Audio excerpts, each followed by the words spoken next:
Hello guys, Prince classes के online platform पर आप सभी का हार्दिक स्वागत एवं अभिनंदन। दोस्तों, आगे हमने आवर्त सारणी के 3 भागों में पढ़कर आगे हम बढ़ रहे हैं। पहला पार्ट पूरा हो गया, दूसरा पार्ट पूरा हो गया, तीसरे भाग के अंदर हमने यहाँ तक समझ में आ गया है कि आवर्त सारणी में कौन कौन से तत्व होते हैं, उसके परमाणु क्रमांक क्या होते हैं और उसका इलेक्ट्रॉन विन्यास किस प्रकार से भरा जाता है। इसके बारे में हम आगे वीडियो के अंदर बात कर चुके हैं। आपसे निवेदन करना चाहूंगा कि यदि आप चैनल पर नए हो तो चैनल को सब्सक्राइब जरूर करें, वीडियो को अधिक से अधिक शेयर जरूर करें। आज हम बात करेंगे कुछ महत्वपूर्ण सवाल हैं जो हर किसी न किसी एग्जाम के अंदर पूछे जाते हैं, और उसके बाद में आगे हम बात करेंगे ये विकर्ण संबंध किसे कहते हैं, इसके बारे में। क्लास के साथ में बने रहे और वीडियो को स्किप ना करके पूरा देखने का प्रयत्न करें ताकि आपको रियल कंटेंट का मालूम चल सके। अब बात करेंगे आगे कुछ महत्वपूर्ण सवाल हैं जो हर एग्जाम में आपको देखने को मिलते हैं, उनके बारे में, और उसके बाद में हम बात करेंगे विकर्ण संबंध के बारे में। अब हम बात करेंगे कुछ महत्वपूर्ण सवालों के बारे में जो किसी न किसी एग्जाम में आपकी जरूर हेल्प करेंगे। ये सवाल आपको पहले मैं समझा दूं और आपको भी इसका आंसर देने की कोशिश करना है। पहला सवाल क्या है कि कथन फर्स्ट, चौथे आवर्त में 18 तत्व होते हैं और 32 नहीं। मतलब कथन ये है कि चौथे आवर्त में 18 तत्व होते हैं, 32 नहीं होते। और इसका जो कारण क्या है, चौथे आवर्त में इलेक्ट्रॉन है वो 4s 4p 4d कोष में प्रवेश करता है। कारण सही है, कथन सही है, इसका स्पष्टीकरण करता है नहीं करता है, कथन गलत है, कारण सही है, या कथन सही है, कारण गलत है। इस प्रकार आपको क्या करना है, इसका आंसर देना है। उसके बाद में जो अगला सवाल है, सवाल दूसरा यह है कि ऊर्जा का बढ़ता क्रम लिखिए। ns np n-1d n-2f, इसका सही क्रम क्या होगा वो आपको लिखना है। उसके बाद में सेकंड आवर्त के तत्व हैं वो असंगत व्यवहार दर्शाते हैं। किस प्रकार के व्यवहार दर्शाते हैं? असंगत व्यवहार दर्शाते हैं। अपने वर्ग में किस प्रकार आपको समझाना है। उसके बाद में चौथा सवाल है लिथियम क्लोराइड सहसंयोजी यौगिक है जबकि अन्य सभी क्या होते हैं, आयनिक यौगिक होते हैं। मतलब लिथियम क्लोराइड है वो सहसंयोजी यौगिक है, अन्य क्या है, आयनिक यौगिक हैं। इसको भी आपको समझाना है। उसके बाद में NCl3 बढ़ता है जबकि NCl5 नहीं बढ़ता है, इसका कारण आपको देना है। पहला सवाल आप समझ गए होंगे कि कारण दिया गया है, कथन दिया गया है, और आपको ये बताना है दोनों ही सही है, क्या इसका स्पष्टीकरण करता है, या फिर एक सही है और दूसरा क्या है, गलत है। तो मैं बताना चाहूंगा कि आगे कल 2 नियम पढ़े थे इलेक्ट्रॉन विन्यास भरने के, त्रिभुज का नियम और लाइन मेथड। उसमें सबसे जो आसान तरीका है वो त्रिभुज मेथड था। त्रिभुज मेथड क्या था वो बता दूं मैं। एक त्रिभुज बनाना है और इसके अंदर कितनी लाइन खींचनी है, 5। तो ये 1 लाइन, 2 लाइन, 3 लाइन, 4 लाइन और ये 5 लाइन आपको इसमें बनानी है। 5 लाइन बना करके आपको क्या करना है वो देखिए। ऊपर आपको 1 लिखना है, फिर 2 3 4 5 6 7, 1 2 3 4 5 6 7, इधर पी करना है और इधर एस करना है।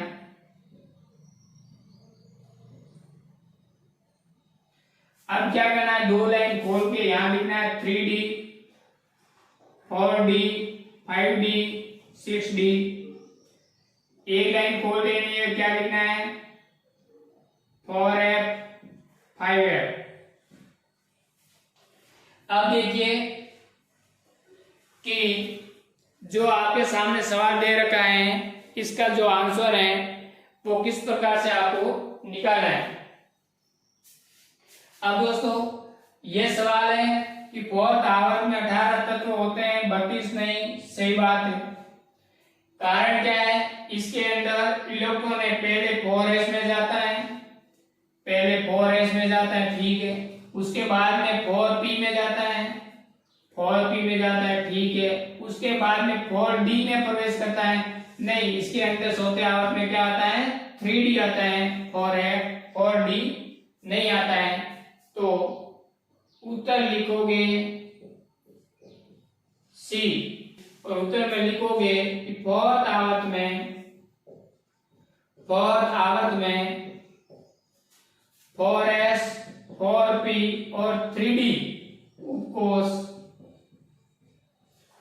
उपस्थित होते हैं, उपस्थित होते हैं। यहां तक समझ गए होंगे। अब हम बात करेंगे ऊर्जा का बढ़ता क्रम लिखिए।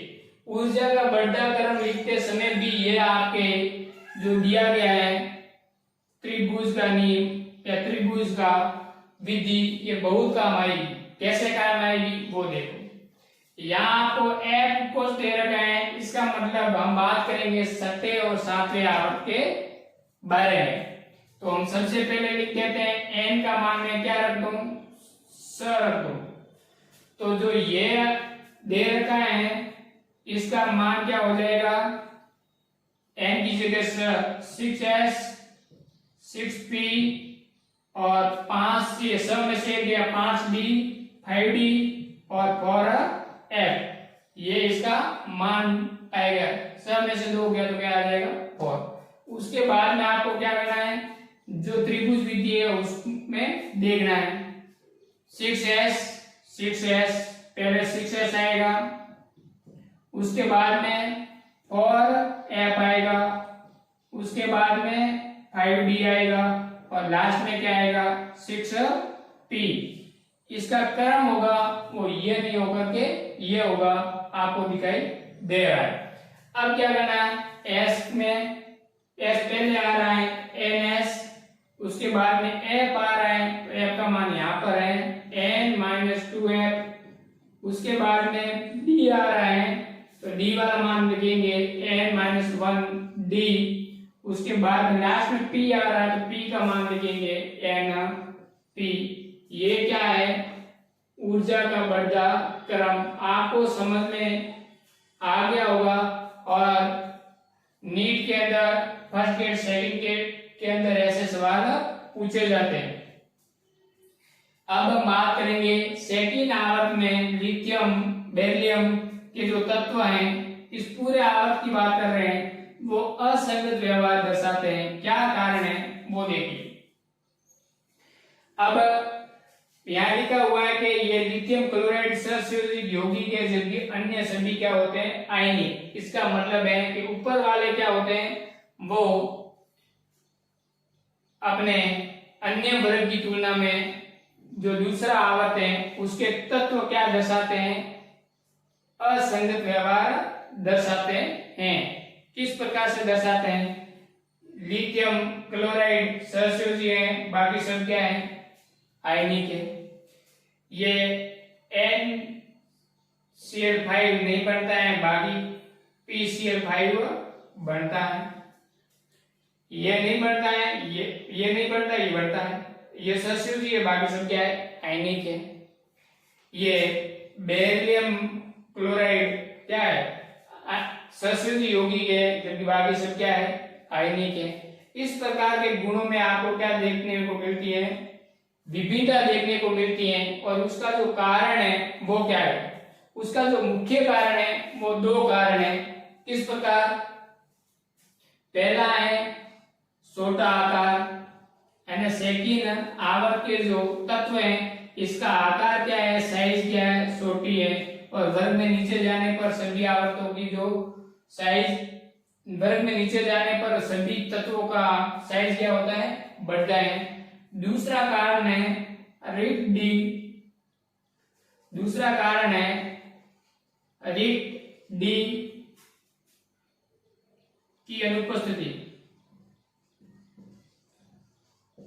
डी तत्व अनुपस्थित, रिक्त डी की अनुपस्थिति मतलब है कि यहाँ डी ऑर्बिटल है वो नहीं पाए जाते हैं, इसलिए इसमें रिक्त डी क्या होंगे, अनुपस्थित होंगे। आगे हम बात करेंगे लिथियम क्लोराइड सहसंयोजी यौगिक है जबकि बाकी सब क्या है, आयनिक यौगिक है। किस प्रकार से कि ये lithium chloride, sodium chloride, potassium chloride, इस प्रकार आगे देखें तो ये दोनों क्या है, आयनिक है जबकि लिथियम क्लोराइड क्या है, सहसंयोजी यौगिक है। सहसंयोजी यौगिक या कोवलेंट कंपाउंड है। इसका कारण क्या है, इसके बारे में हम जानने की कोशिश करें। पहला जो हमने कारण बताया, हमेशा इन दोनों में से एक कारण आएगा। पहला कारण है छोटा आकार, क्या है, छोटा आकार। अब आकार छोटा होगा तो लिथियम और क्लोराइड दोनों के जो इलेक्ट्रॉन है वो आपस में क्या करेंगे, आकर्षण करेंगे।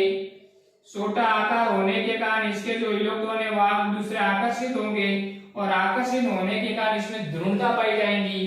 किस प्रकार से, यहाँ आ जाएगा प्लस चार्ज, यहाँ आ जाएगा सभी माइनस, क्योंकि माइनस सभी एक साइड में हो जाएगा, प्लस सभी एक साइड में हो जाएंगे और पास पास में आ जाएंगे, तो इसमें क्या पाई जाएगी, ध्रुवता पाई जाती है। तो छोटा आकार होने के कारण उच्च ध्रुवण,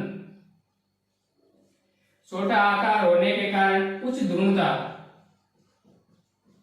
उच्च ध्रुवता का होना, इस कारण से ये क्या है, सहसंयोजी, बाकी क्या होते हैं, आयनिक। यहां तक आपको समझ में आ गया होगा। अब हम बात करेंगे 5 नंबर क्वेश्चन की कि NCl3 बनता है जबकि NCl5 नहीं बनता है, इसका कारण क्या है।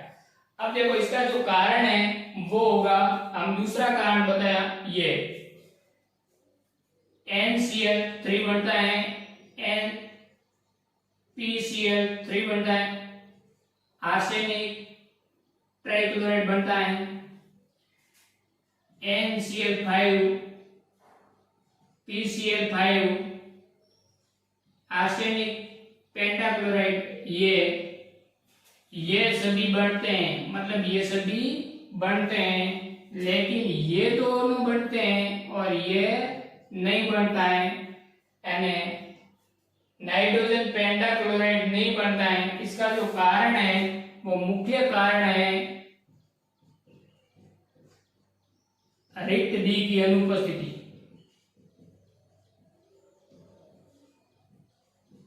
यानी खाली डी कक्षक अनुपस्थिति होने के कारण NCl5 नहीं बनते हैं और जबकि अन्य जो आवर्त हैं उनमें रिक्त डी अनुपस्थित हो, रिक्त डी उपस्थिति होता है और उपस्थित होने के कारण जो पेंटाक्लोराइड है, आर्सेनिक पेंटाक्लोराइड है, ये बनता है। एंड फास्फोरस पेंटाक्लोराइड और आर्सेनिक पेंटाक्लोराइड आगे वर्ग के अंदर सभी तत्व बनते हैं, लेकिन NCl5 नहीं बनता है। यहां तक आपको समझ में आ गया होगा। दोस्तों वीडियो अच्छा लगा हो लाइक शेयर सब्सक्राइब जरूर करें। अब हम आगे एक दो सवाल की बात करेंगे, उसके बाद हम पढ़ेंगे विकर्ण संबंध क्या होता है। अब एक इंपॉर्टेंट बिंदु के बारे में बात करेंगे, महत्वपूर्ण बिंदु, ये हमेशा याद रखना है। हमने आगे बढ़ा कि दूसरे आवर्त के तत्व हैं वो अन्य वर्ग के तत्वों से क्या दर्शाते हैं, भिन्नता दर्शाते हैं। लेकिन तीसरे आवर्त की हम बात करें तो तीसरे आवर्त के जो तत्व हैं सोडियम से लेकर क्लोराइड तक उसको हम प्रारूपी तत्व या ट्रॉपिकल एलिमेंट कहते हैं। मतलब थर्ड आवर्त के तत्वों को हम क्या कहते हैं? प्रारूपी तत्व या ट्रॉपिकल एलिमेंट कहते हैं। ट्रॉपिकल या प्रारूपी तत्व क्या होते हैं इसके बारे में हम बात करें। वे तत्व जो अपने वर्ग के अन्य तत्वों के साथ में क्या दर्शाते हैं? समानता दर्शाते हैं। उसको हम क्या कहते हैं? प्रारूपी तत्व कहते हैं। और वे तत्व जो अपने वर्ग के साथ में अन्य तत्वों के साथ में क्या दर्शाते हैं? समानता दर्शाते हैं। उससे हम क्या कहते हैं? प्रारूपी तत्व या ट्रॉपिकल एलिमेंट कहते हैं। किस प्रकार से इसकी बात हम करें तो दूसरे आवर्त में क्या था? करें ऑक्सीजन की। इन दो तत्वों को लेकर के हम इसकी बात करें तो आपको समझ में आ जाएगा। अब ऑक्सीजन और स्टार से टी-ओ, यहां तक आपको याद होने चाहिए। आगे मैंने बताया कि तत्वों को किस प्रकार से याद करना है, और स्टार से टिपो। और यहां पर हम देखें नाना पार्टिकल आज सबके बीच में तो हम क्या करेंगे? NCl5 PCl5 आर्सेनिक 5 इस प्रकार के अन्य तत्वों में क्या बनते हैं? पेंटाक्लोराइड बनते हैं।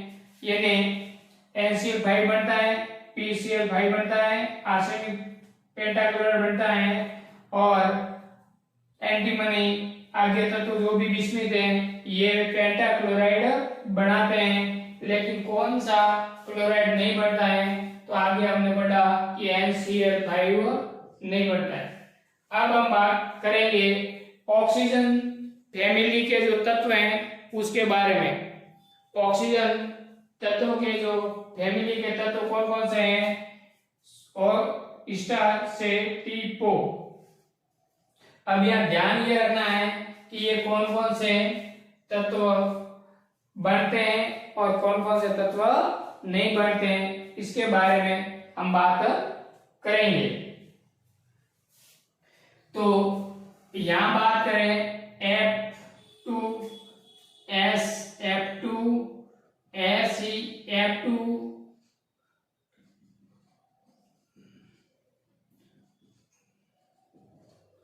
અને oxygen diphosphorus difluoride, oxygen difluoride, oxygen tetrafluoride, oxygen hexafluoride. इस प्रकार FSF4 SeF4 TeF4 और पोलोरियम टेट्राफ्लोराइड, सल्फर हेक्साफ्लोराइड। जो आगे तत्व दे रखे हैं वो हम एक करके लिख सकते हैं। अब देखो ये नहीं बनता है, ये बनता है, ये दोनों नहीं बनते हैं। अब आपको समझाना चाहूंगा कि ये जो है आगे ऊपर वाले तत्व ये किसका आवर्त से संबंधित है? सेकंड आवर्त से संबंधित है। और ये कौन से आवर्त से संबंधित है? तीसरे आवर्त से संबंधित है। अब यहाँ देखो ये नहीं बनता है, बाकी वाले सब बनते हैं। यहाँ ये बनता है, बाकी वाले सब बनते हैं। लेकिन ये दो नहीं बनते हैं यौगिक, बाकी वाले यौगिक बनते हैं। इसका मतलब क्या हुआ कि सेकंड आवर्त के जो तत्व हैं वो अपने वर्ग के अंदर अन्य तत्वों से क्या दर्शाते हैं? समानता दर्शाते हैं। समानता दिख रही है कि दिख रही है? इसके जो यौगिक बनते हैं वो सभी तत्वों के यौगिक बनते हैं। मतलब फास्फोरस पेंटाक्लोराइड बनता है तो बाकी वाले भी पेंटाक्लोराइड बनाएंगे, या सल्फर डाइफास्फोर बनता है तो बाकी वाले भी बनाएंगे, ये सल्फर टेट्राक्लोराइड बनता है तो बाकी वाले भी तत्व यौगिक ही बनाएगा, और सल्फर हेक्सा क्लोराइड बनता है तो बाकी वाले भी तत्व यौगिक बनाएंगे। लेकिन सेकंड आवर्त के अंदर ये नहीं बनते हैं। इसका कारण क्या है? इसका जो मुख्य कारण है वो है रिक डी की अनुपस्थिति। रिक डी की अनुपस्थिति रिक डी कक्षक उपस्थित नहीं होना, ये इसका कारण है। और इस सदी के अंदर क्या है? रिक डी प्रेजेंट होता है, और रिक डी उपस्थित होने के कारण क्या होता है? बाकी वाले यौगिक बनते हैं, जबकि सेकंड आवर्त में कुछ तत्व उच्च सजीवता वाले यौगिक का निर्माण नहीं करते। अब हम बात करेंगे विकर्ण संबंध क्या होता है इसके बारे में।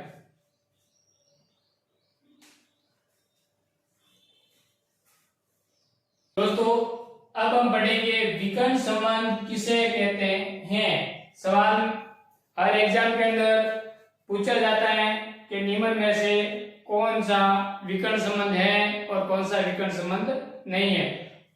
तो इसका कारण क्या है वो हम पढ़ेंगे। तो विकर्ण संबंध किसे कहते हैं इसकी परिभाषा की बात करेंगे। तो जब आवर्त सारणी का अध्ययन किया गया तो ये पाया गया कि द्वितीय आवर्त के कुछ तत्व, द्वितीय आवर्त के सभी नहीं है, ध्यान रखना, कुछ तत्व तृतीय आवर्त के अपने से अगले समूह के तत्वों से समानता रखते हैं। मतलब द्वितीय आवर्त के कुछ तत्व हैं जो तृतीय आवर्त के अपने समूह से अगले समूह के तत्वों से समानता रखते हैं। इसे हम क्या कहते हैं? विकर्ण संबंध कहते हैं। द्वितीय आवर्त के तत्व तृतीय आवर्त के तत्व वो भी अपने समूह में नहीं, अगले समूह के तत्वों से क्या रखते हैं? समानता रखते हैं। उसे हम क्या कहते हैं? विकर्ण संबंध कहते हैं। किस प्रकार से वो देखो कि ये दूसरा आवर्त है और ये तीसरा आवर्त है, ये दूसरा आवर्त और ये तीसरा आवर्त। अब पहले समूह के तत्व लिथियम, द्वितीय आवर्त के तत्व यानी द्वितीय आवर्त के तत्व कौन सा है? लिथियम। द्वितीय आवर्त के तत्व तृतीय आवर्त ये तीसरा आवर्त है, और अपने से अगले, अपना समूह ये है और इसका से अगला समूह ये है, अगले समूह के तत्वों से क्या रखते हैं? समानता। द्वितीय आवर्त के तत्व अगले आवर्त के अगले समूह, द्वितीय आवर्त के तत्व अगले यानी तृतीय आवर्त और अगला समूह मतलब दूसरा समूह से क्या रखते हैं? समानता रखते हैं। मतलब द्वितीय आवर्त के तत्व तृतीय आवर्त के अगले समूह के साथ में क्या रखते हैं? समानता। वापस देख लो, द्वितीय आवर्त के तत्व तृतीय आवर्त के अगले समूह से क्या रखते हैं? समानता। इसे हम क्या कहते हैं? विकर्ण संबंध कहते हैं। द्वितीय आवर्त के तत्व तृतीय आवर्त के अगले समूह से क्या रखते हैं? समानता। तो उसे हम क्या कहते हैं? विकर्ण संबंध कहते हैं। द्वितीय आवर्त के तत्व तृतीय आवर्त के अगले समूह से क्या रखते हैं? समानता। इसे हम क्या कहते हैं? विकर्ण संबंध कहते हैं। ये आप जान चुके होंगे। और ये दूसरा आवर्त कंप्लीट होता है और यहाँ पर तीसरा आवर्त कंप्लीट होता है। अब ध्यान ये रखा, मैंने ये नहीं कहा कि दूसरा आवर्त के प्रत्येक तत्व तृतीय आवर्त के अगले तत्वों से समानता रखते हैं। मैंने ये कहा गया कि दूसरे आवर्त के कुछ तत्व तृतीय आवर्त के अगले समूह से क्या रखते हैं? समानता। उसे क्या कहते हैं? विकर्ण संबंध। यानी आपको ध्यान रखना है कि लिथियम की समानता मैग्नीशियम से, तो लिथियम की समानता मैग्नीशियम से है। बेरिलियम की समानता किससे है? एल्यूमिनियम से। इस प्रकार बोरोन की समानता किससे है? सिलिकॉन से हैं। ये आपको क्या करना है, ध्यान रखना है इसकी समानता के बारे में। और आगे हम बात करें कि समूह 14 कार्बन और कार्बन के बाद में जो भी यहाँ तत्व आते हैं इसके अंदर विकर्ण संबंध नहीं पाया जाता है, ये ध्यान रखना। मतलब ऐसा कह दिया जाए फ्लोरीन की समानता आर्गन से होती है, इसे विकर्ण संबंध कहते हैं, तो यह गलत है। आपको ये 3 तत्व याद रखना है। और 3 कौन से हैं? लिथियम की समानता मैग्नीशियम से विकर्ण संबंध, बेरिलियम की समानता एल्यूमिनियम से विकर्ण संबंध, और बोरॉन की समानता सिलिकॉन से, ये क्या है, विकर्ण संबंध है। कुछ तत्व द्वितीय आवर्त के अगले समूह से क्या रखते हैं, समानता रखते हैं, उसे हम क्या कहते हैं, विकर्ण संबंध कहते हैं। अब हम बात करेंगे उस तत्वों के बारे में, और वो तत्व कौन कौन से हैं उसके बारे में बात करेंगे।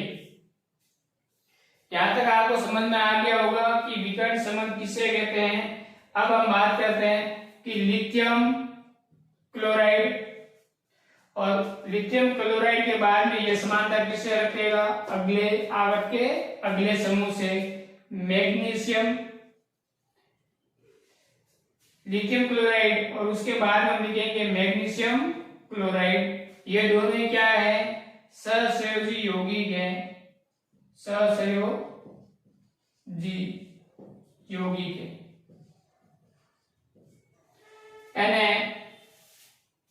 लिथियम क्लोराइड और मैग्नीशियम क्लोराइड दोनों ही क्या है, सहसंयोजी यौगिक है। इसमें दोनों में क्या पाई जाती है, विकर्ण संबंध पाया जाता है। यहां तक आप समझ गए होंगे।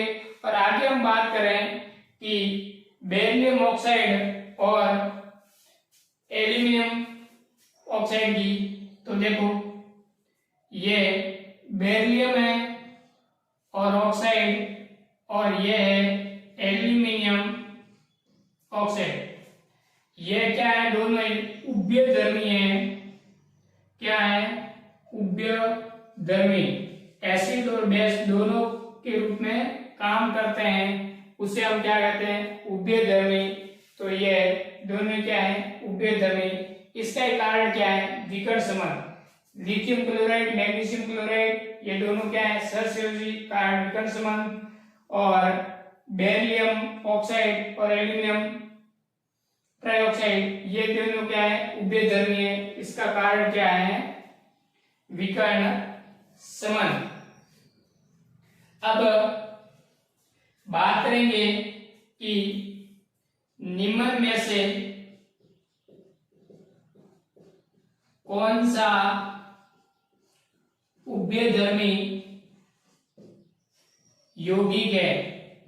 और आपके पास में जो ऑप्शन आ जाए वो इस प्रकार से आ जाए कि एल्यूमिनियम 1 नंबर पे, दूसरे नंबर पे यह आ जाए कि एल्यूमिनियम के हाइड्रोक्साइड, तीसरा क्वेश्चन यह आ जाए ऑप्शन, तीसरा ऑप्शन यह आ जाए एल्यूमिनियम और 2 जल के अणु। मतलब सवाल यह आ जाए निम्न में से कौन सा उभयधर्मी है, यौगिक है। पहला ऑप्शन एल्यूमिनियम, दूसरा एल्यूमिनियम हाइड्रोक्साइड, तीसरा एल्यूमिनियम ऑक्साइड के साथ में 2 जल के अणु, और चौथा ऑप्शन यह आ जाए सभी। तो आपको कौन सा आंसर इसका देना होगा। आपको पता है कि बेरिलियम ऑक्साइड और ये एल्यूमिनियम ऑक्साइड ये क्या है, उभयधर्मी हैं। तो ये उभयधर्मी, ये बात तो आपको पता है, लेकिन इस दोनों की आपको पता नहीं है कि उभयधर्मी है या नहीं है। तो ध्यान ये रखना है कि चाहे इसके ऑक्साइड हो, हाइड्रोक्साइड हो या जल का अणु जुड़ा हुआ हो, सभी क्या होंगे, उभयधर्मी होंगे। ऑप्शन क्या आ जाएगा, और ये सभी क्या है, उभयधर्मी हैं। यहां तक दोस्तों समझ में आ गया होगा आपको। अब हम यहां तक आपको समझ में आ गया होगा। वीडियो को लाइक शेयर सब्सक्राइब जरूर करें और अधिक से अधिक वीडियो को शेयर करें। ये पहला क्वेश्चन है। अब हम बात करेंगे क्वेश्चन नंबर दूसरे की। निम्न में से कौन सा विकर्ण संबंध है? विकर्ण संबंध कौन सा है, इसके बारे में 4 ऑप्शन दिए जाएंगे और उसमें से आपको क्या करना है, आंसर निकालना है और आंसर निकाल करके आपको बताना है कि कौन सा विकर्ण संबंध है और कौन सा विकर्ण संबंध नहीं है। पहला ऑप्शन लिथियम सोडियम, दूसरा ऑप्शन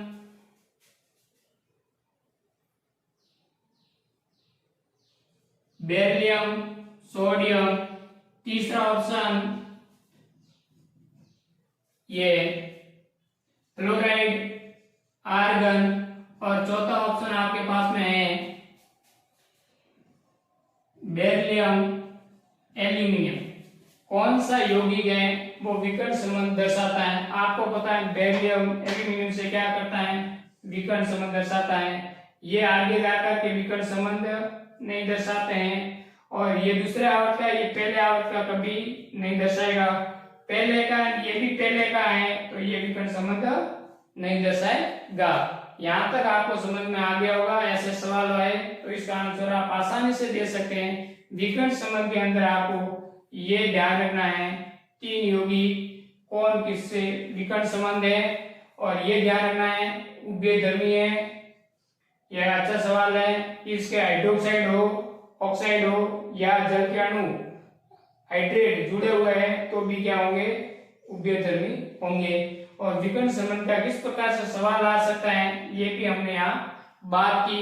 अब आगे हम नेक्स्ट टॉपिक की बात करेंगे अगले वीडियो के अंदर। वीडियो को लाइक शेयर सब्सक्राइब जरूर करें। धन्यवाद। पढ़ते रहिए, आगे बढ़ते रहिए। जय हिंद, जय भारत।